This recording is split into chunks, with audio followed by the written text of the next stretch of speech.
But Shefty has the latest on one decision in Buffalo that I think is going to surprise a lot of people. Shefty, go. Greeny, Buffalo Bills wide receiver Keon Coleman is inactive today, and he is inactive because he missed a team meeting on Friday morning. The team had been planning to play him today. He was supposed to be a part of the regular receiving rotation against the Buccaneers, but Keon Coleman did not show up for a team meeting on Friday morning, and thus the team is making him inactive. That means no Keon Coleman today. That means no Dalton Kincaid. He's got the hamstring injury and looks to be sidelined multiple weeks, and that will be two elements the Bills have to overcome in weather conditions that are very windy in Buffalo as well. Wow. I mean, in a week where so much of the conversation has been about the lack of weapons that Josh Allen has at his disposal, that is a major blow. We've got Jeff Darlington covering for us in Buffalo. What more can you tell us about this, Jeff?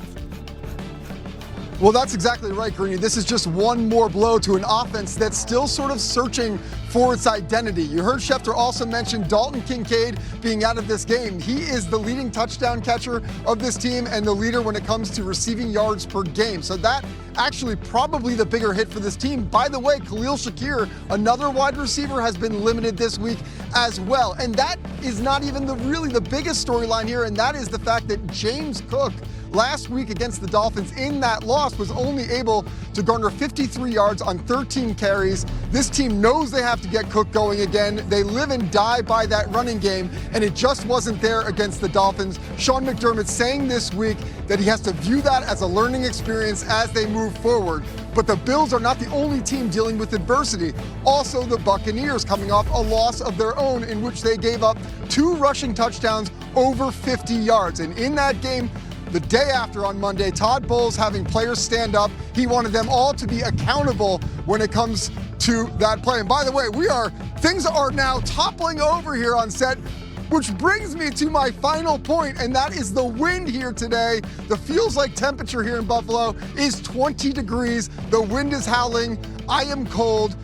Yes, the temperature says 40 degrees. That is not real. The real feel, Greeny, is like 20 degrees, and it is cold, and it is going to impact this game.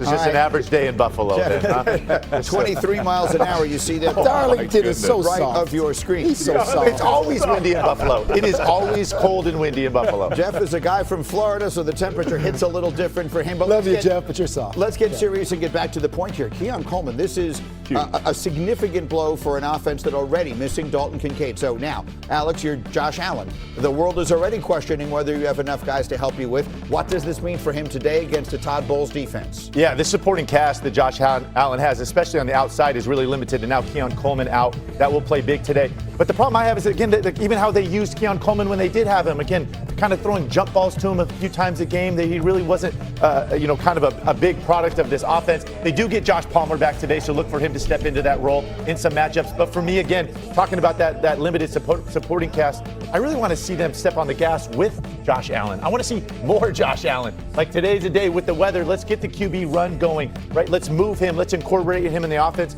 I really feel like they haven't called his number a whole lot. And again, here as we approach the end of the year, this is a game against this Bucs defense. Like, they're stout up front. You're not just going to hand the ball off to James Cook all day and expect to run the ball. He's got to be a part of it. I'm kind of shocked.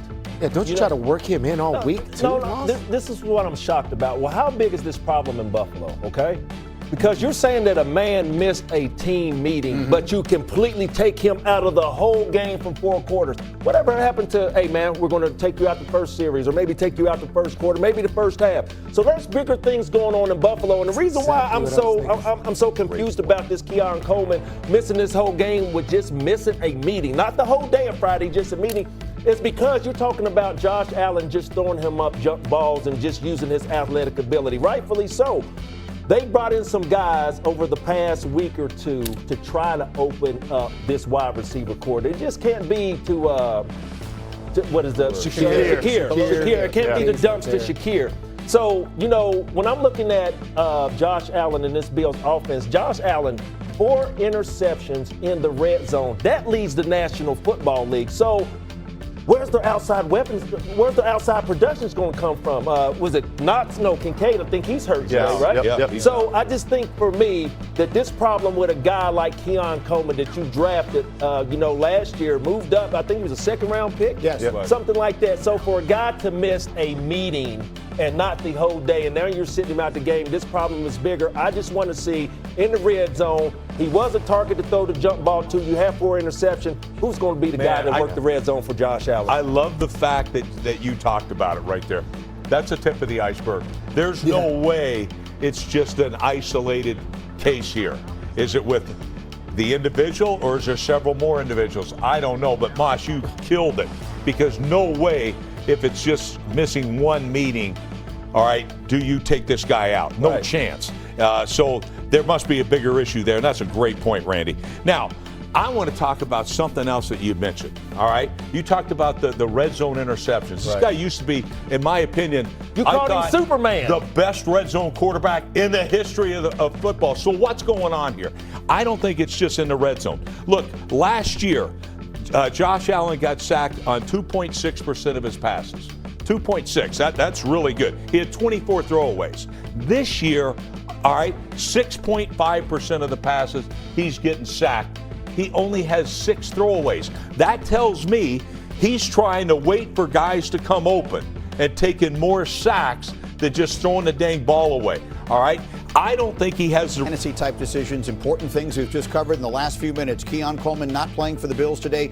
Windy in Buffalo, windy in Pittsburgh. Make your decisions accordingly. In the meantime, in Buffalo, there is a tradition unlike... The Bills offense is looking for a bounce back in a big way today when they host the Bucs. After managing only 13 points in Week 10 against Miami, a paltry performance that caused Sean McDermott to publicly back his offensive coordinator, Joe Brady. And for Josh Allen, taking care of that football against the Todd Bowles defense will be a priority. In all 3 of Buffalo's losses this season, Allen has had multiple turnovers. Jeff Darlington is first on the field at Highmark Stadium in Orchard Park, New York. Bills have won 5 straight division titles, but they're looking up at the Patriots right now. JD, what's their point of emphasis going into this matchup today? Well, Hannah, that's a great question, because we've got adversity on both sides here for the Bills and the Bucs. And that point of emphasis for the Bills will be getting James Cook going again in the run game. This is the NFL's leading rushing attack, but last week against the Dolphins, they hit a snag. Cook with just 53 yards on 13. McDermott saying that this is a learning experience, that they know that James Cook is sort of the leader of this offense and they need to get him going once again. Dalton Kincaid, the tight end, will be out of this game, putting even more emphasis on that running game. Now for the Bucs, this is what makes it especially interesting. Todd Bowles really putting it to his players this week in team meetings, pointing out that they gave up too many big plays, the kind of big plays that James Cook wants in this game. 2 rushing touchdowns last week that they gave up of more than 50 yards. Bowles telling his players that that is not acceptable.